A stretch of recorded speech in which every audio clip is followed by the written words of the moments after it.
There she is. Hi there. Allison, how are you? Good, how are you? I'm good. I say, you good, Abby? We've got a furry critter that's joining us. She's down there. Her name's Abby. Great. So yeah, yeah. So thanks for being on here. I appreciate it. I see Robert's going to be joining us, or at least in the background. Yeah. So uh, so a couple things here. I'm gonna Mm. raise some of the things I've got here. Um, so what did Robert tell you about this particular session? Oh, I just understand. Well, he sent your notes, so I understand it's a podcast. One of the things that you mentioned is talking about how organizations sometimes just see schools as schools, and could we talk about some of the ways that they can use them to increase employee engagement and that kind of thing? Yeah, because what I've found in the past, and I felt like we did some really good sessions, was that people, how do they do that? They struggle with the fact, let me dim this a little bit so I'm not whiting everybody out.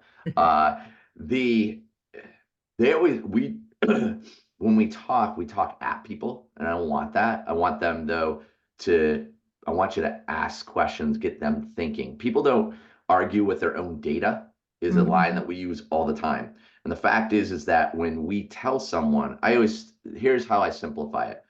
Think of the aunt or uncle who you absolutely loved growing up. And when your parents told you something and you thought that they were nuts, and then Yeah. your aunt or uncle did the same thing, they're like brilliant, they're geniuses. Mhm. Okay. This is the same thing. So if we're talking to them, they'll be like, oh, yeah, schools are great. Yeah, blah, blah, blah. But when you start to pose the questions behind them and be able to think, hey, what are the statistics? Or what, hey, you probably had three or four people that have probably said, hey, well, this is a great idea to be able to do it. And then we didn't have an avenue to jump in on it. And you may Mhm. have lost them. All Mhm. right. Being able to get them to think will not only, it may not turn into direct business, but what you're doing with Western governors is being able to get them to think and you're building the brand behind it. And all of a sudden, it starts to be top of mind. And that's really what I want for resource partners and anybody that's coming on here Mhm. get from these podcasts. Sure. That makes sense. Yeah. Cool. Um, So a couple things. We'll probably record for about 10 minutes or so, somewhere in between. I think I mentioned it like 8 to 15 minutes is kind of like my the sweet spot to tell people. What Okay. I want to find out is a couple things. What are some specific questions that you want to make sure I ask during this to kind of stimulate, other than just what I sent Robert? Well, I mean, I think with this audience, they probably need to hear just a little bit about what WGU is. There are so many online universities out there, and they're all a little different. Sure, So I'd like the opportunity to give the 35,000 foot, what is WGU? sure, sure. Um, we could talk about a couple of powerful partnerships that we've formed just as examples, and the benefits that the employers have seen from those, or just one um, that comes to mind that can be a pretty start. It's like an extreme example of a partnership, but it shows the benefits pretty clearly. Okay, I like that. That might stimulate more questions. Excuse me. And just so I'm on the same page, when you say, and I'll use your word, startling, which I like, what are we talking here? Is it the retention that's startling, the amount of engagement, both? I mean, what is So, the nature of the partnership is not it. So it's our partnership with the KFC Foundation. oh, cool. And so they have chosen us as their exclusive education partner, and they pay full tuition for their team members. Nice. And I can talk more about that if that's relevant in the Yeah. in the recording. But I mean, it's powerful because that particular industry has been really hard hit. They've had a lot of trouble with staffing and turnover. And KFC, we just launched this a year ago, and they saw an exponential increase. I don't have the data in front of me, which would probably be great if I did, but they saw an extreme increase immediately upon launch, in applications to their, I mean, this is like frontline, fast food. Yep. They've seen higher retention rates. And again, this is just in the year. And within the last year, we've had more than, we're nearing about 150 students enrolled just over the course of a year from KFC restaurants, and we're just getting started. We're still building awareness of the opportunity with their team members, and they've just put the data or put the one pager about the opportunity in their onboarding packets. So it's startling because it's extreme. Not every organization can do it, but it's an example. If you can do a little bit, even a little bit less, you'll see some of the impact. So Yeah. I think it's a good example. No, I love it. Here, Robert, that's great.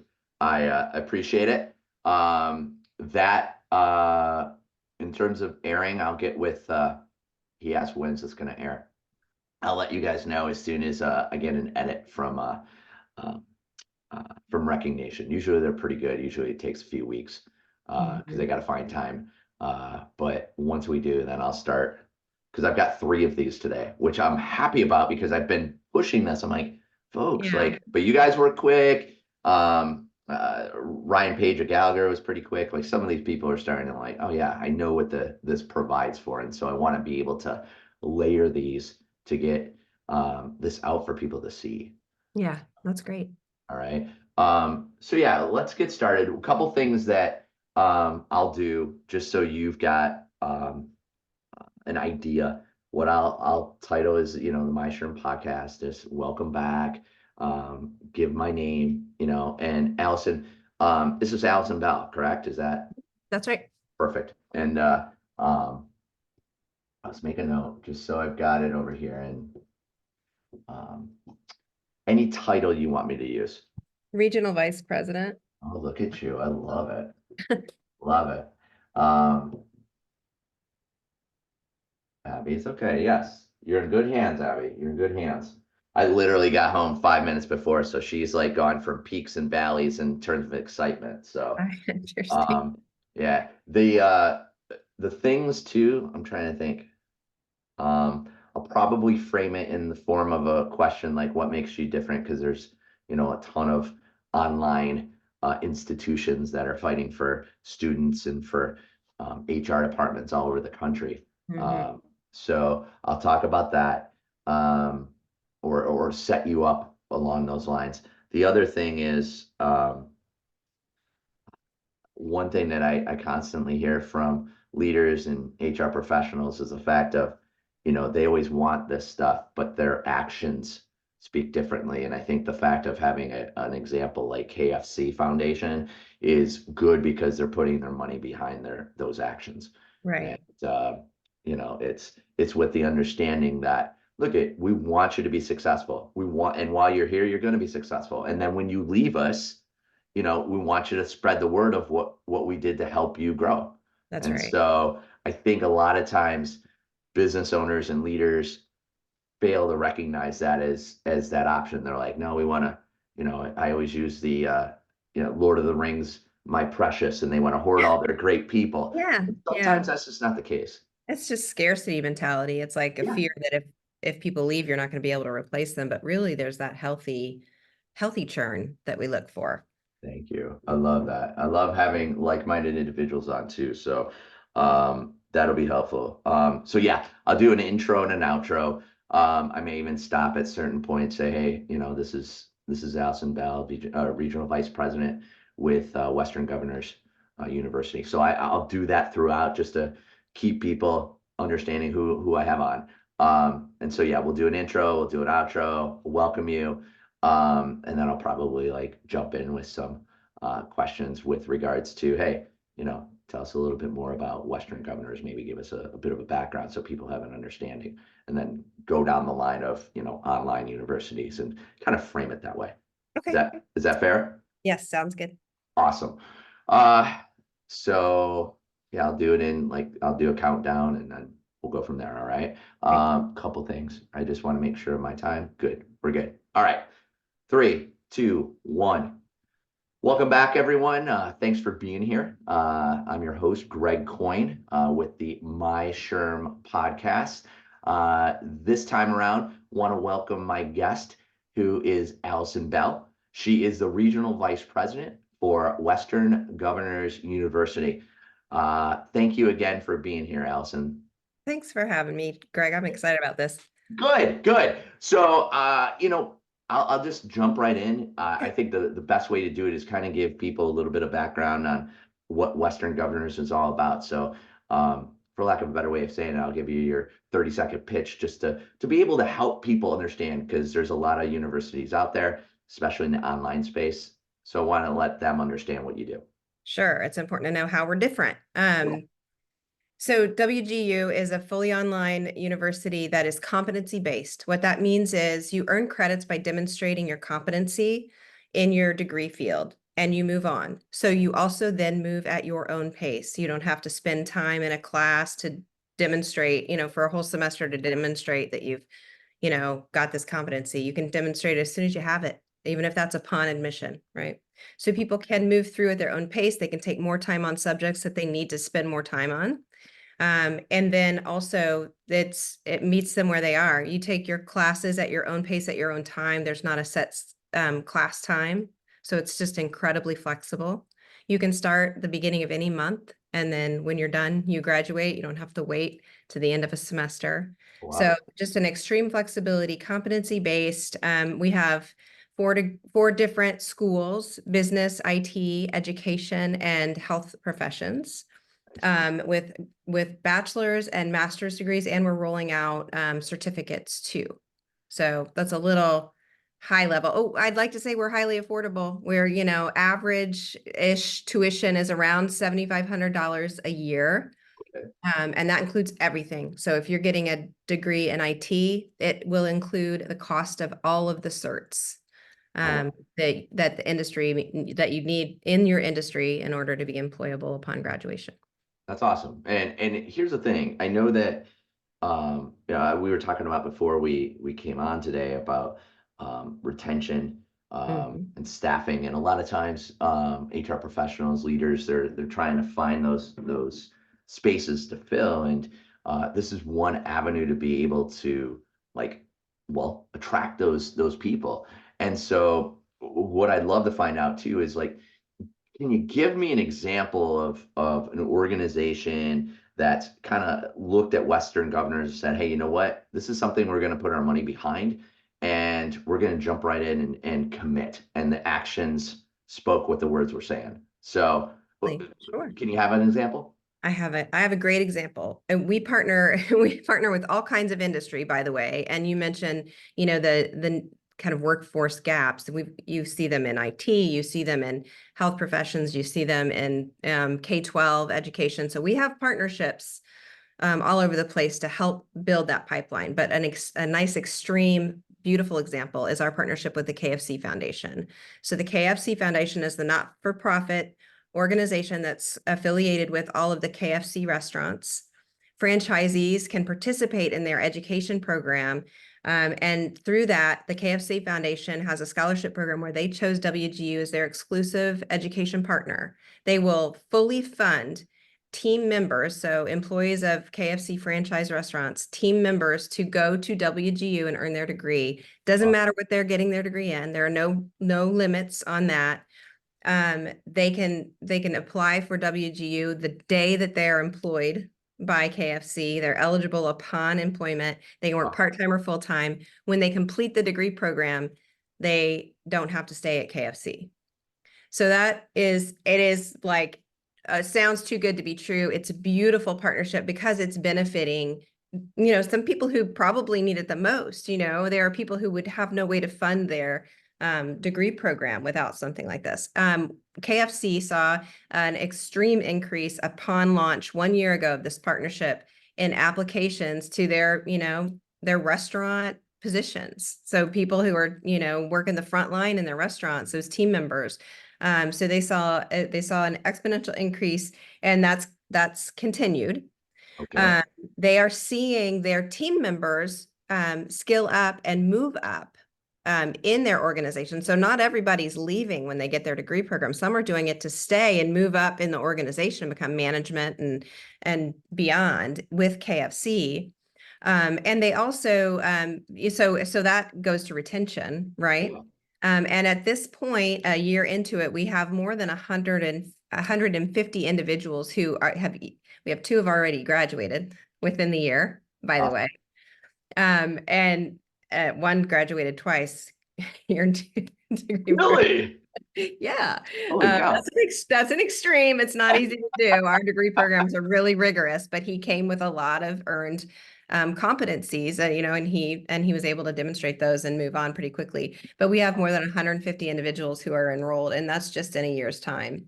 So the combination of WGU's flexible model and KFC Foundation's generous partnership has already changed the lives of 150 people and more to come. That's an extreme example, but I think it's an important one because it can apply in different ways in a lot of different industries. Well, let me take that how do I say this? This might be putting you on the spot, but I think it's an important um, question to try and answer, and that is, I guarantee in what you do, and you see a lot of companies that do one of two things. One, they've talked about a program, and then there's others that have kind of struggled to say, all right, we know that this is important, but we don't know how to do it. So, what do you think or see with regards to maybe the biggest hangup that companies have on instituting a program like this? Because I think this is brilliant. Number one. Number two, it seems like it's no nonsense. I mean, here it is. You've put together the programs, they're online, invest the dollars. You wanna ignite your workforce. This is one way to do it. So what do you think the hang up is? Mm. I think it's complicated, and I think there are Sure. multiple hangups. I think one might be just busy people, lots of priorities, good intentions, and they're putting out fires. And so taking care of the problems that are probably created by maybe low worker commitment, maybe high turnover, maybe lots of vacancies. And so it's just like this, never ending cycle. And so to find time to devote to who would be a good educational partner, or, multiple, we have, lots of employers that we work with that have multiple education partners because different people need different options. Sure. So I think that time is a barrier. I think maybe misperceptions. I've met with more than one, less than 100 HR professionals who express some kind of hesitance, like, well, we're just going to invest in these people and they're going to leave. Um, and I think of that as a scarcity mentality. Yeah. Truly, I think that if we reflect on our own experiences, when we have a leader, an organization that invests in us, that typically, for many people, creates a loyalty.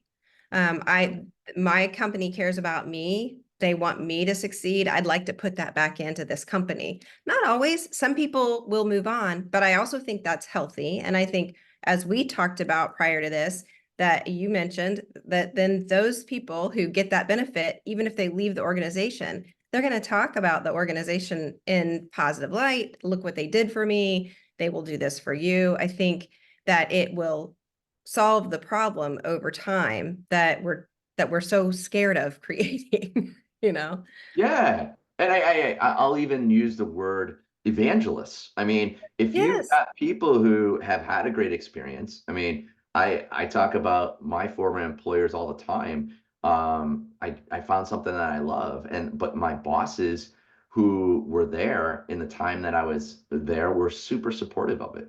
Right. Not just me leaving, but me transitioning from one department to another.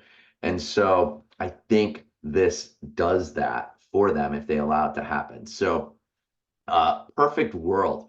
And I know, look, at everybody wants everybody to be a part of their program, but who are some of the better targets? People that really should be looking at this as an option, like it could even be employment levels, types of companies, you name it, based on the programs that you have. Where should we as listeners be looking, or if we're part of that growth, opportunity, that the department that's really heading it up? What should we be listening for? Who's a good target, so to speak, for you? Do you mean who's a good, like an employee that's a good target for an educational benefit, or what's a good organization? I would say both, but why don't you start with the employee first and then go to organization? I think about I'm just drawing from my own personal experience with, Sure. as a leader, as a supervisor. When I think about those people that have worked for me that are kind of just starting out, maybe they're in their first position post whatever training they had, whether it's, a bachelor's degree or some other kind of training. And they're voicing some kind of desire to move up or to do something different or do something new, or they are that person who takes on the challenges. They every time there's an opportunity to do something a little different, they're the one who raises their hand. That person, if they're not challenged, if they're not supported to develop and grow, they will leave and go somewhere else. Why not give them an opportunity to learn and grow within your organization and potentially move up? I think that's one way to identify the people. Um, I also think I also think an education benefit can be a pipeline builder, right? So back to the KFC challenge, the fast food industry is not the only industry that's having trouble filling positions, right? And Absolutely. we have a partnership in Michigan with the K-12 with one of the educational school districts up in the Upper Peninsula Yeah. that they came seeking us because they had grow your own funding, federal grow your own funding to build their pipeline. So they have people who work within the school district in other positions that aren't instructional positions that they'd like to invest in and use these federal dollars, this federal grant money to grow those folks who are in their community, care about the school, maybe paraprofessionals who are working there. But they needed a school that was more accessible for some of their folks. So we've partnered with them so they can go to this online, flexible university and earn their teaching degree. So I that's love an example in that industry of a pipeline building. That's possible in other industries too. You can do that in other industries. You don't have to have grant funding. Most organizations have that 5250, education benefit that they can give, most larger organizations. So those are some of the things that come to mind for me. I got like so many things going in my head. And for those on here watching, this is Alison Bell with me today. She is the regional vice president for Western Governors University.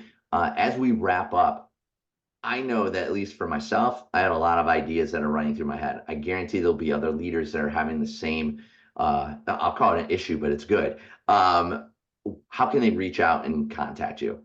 Oh, that's a great question. So if you would go to wgu.edu, you can find out more about our organization. There's also a link could we send you a link to put in, do you have show notes that you'll post? There's a way to sign up to request more information about partnership. Awesome. Or, in the state of Michigan, I'm the I'm the regional vice president for the region that includes Michigan. So I'd say, email me. I'll get you to the right person. One of my guys in Michigan is the one that set this up, which is Robert Upton. He'd be the one we'd get you to. So we can put that contact information in the show notes too for both me and for Robert. Love it. Love it. Allison, I appreciate it. And for those, as I said, this is Allison Bell. She is the regional vice president for Western Governors University. Really want to thank you for being on today. Allison, thank you again for all your time and effort. Appreciate it. Great. Thank you. You're welcome. And for all of you, thanks for tuning in. As I said before, my name is Greg Coyne, and thank you for being a part of the My Sherm podcast. Until next time, take care. That's it. Great. That's it. Yeah, there's like so many things that it happened when, and I know Dennis Bestie has come back from, he's with, Global Detroit right now, but like he always stimulated ideas. So is Robert, and you did on this podcast. Like just get me stuff that I can get to the rest of these leaders because you're the only, well, Wayne State is on there too. But they're focused on, you have different focuses. Right, And if I right, can help both of you get to those leaders that are looking for this as an option, you said it earlier, it's a scarcity mindset. And I didn't say it before, but I say it all the time, and that is, it's not about time, it's about priorities. And right. for most people, if they would take a step back from the situation that they're in and recognize that if you make this a priority, your retention problem could very much go away. Yeah. And that's exactly what was in my head when I was talking. It's like people think they've got to put out this fire and this fire and this fire, and they're not getting to the root cause. You said it. There it is. It's a root cause problem. And Right, people will look to put a fire out with a fire extinguisher instead of bringing in like a huge dump truck of water to dump over the right, fire, end it. Here's your solution. right. So pardon me, my task for you and Robert um, in the future is this, and I'm sure that Andrew and all the other folks at Recognition will see this and they'll tease me about it, but it's going in the opposite direction that you want to go, meaning you have all the solutions, and typically you want to tell them your solutions. I'm going to gently challenge it, Allison, to go in a slightly different direction. And when you find these people, ask them questions. What have you done in terms of a retention issue? Oh, we've done X, Y, and Z. That work? No. Yeah, of course it didn't, because you wouldn't be having the conversation. But the fact is that these people are a lot of times doing the same things that when we're coaching and helping sales organizations out, they're throwing things against the wall, hoping it works, using the shotgun approach, hoping that things stick. And there's no real process, there's no real strategy or structure behind what they're after. Right. So going at it from that perspective and really gently challenging them on where they're seated, I think could be a successful approach. So just Yeah, planting that seed. absolutely. Yeah, I appreciate it. Thank you. Hey, appreciate you being on. And seriously, I know this is the first time that we've really gotten an opportunity to meet. So anything I can do to help, send me those things. I'm happy to get it out. I know that we have the Vine every month, which is the My Sherm newsletter. It gets sent out. Sometimes it gets buried. So I'm not saying don't do that. I'm just saying look at, if you need me to email out to chapters, there's another avenue to do it. I know Robert is listening and excited. Is he still on? No, he jumped off. He Oh, he jumped jumped off off. Well, probably, he'll but watch. yeah, Okay. yeah. Yeah, I'll talk with Robert. We'll get information to you. He's such a go-getter. Yeah. We'll stay in I, touch. I always say it this way. He's a quiet go-getter, but once Yeah. you are on his page, he will knock on your door. And I'm always Yeah. like, it's so funny. I'm always like, look, I want to talk, Robert. I always have to get back with him right away. Say, hey, look, I need like time, because Yeah. he's so good about it. Yeah, he is. That's I why love it. he's good at his job. He really Yeah. is. Yeah, yeah, he Yeah. is. So anything you guys need, seriously, don't hesitate to ask. We're here for you. We want to help. And getting and finding some of those organizations, especially obviously in Michigan, that we can get you to. That's what we're here for. Great. Appreciate it. Appreciate you, Allison. All right. Awesome. Thanks Thanks. again for your time. Appreciate it. Thank you. Have a good day. You too. Bye now.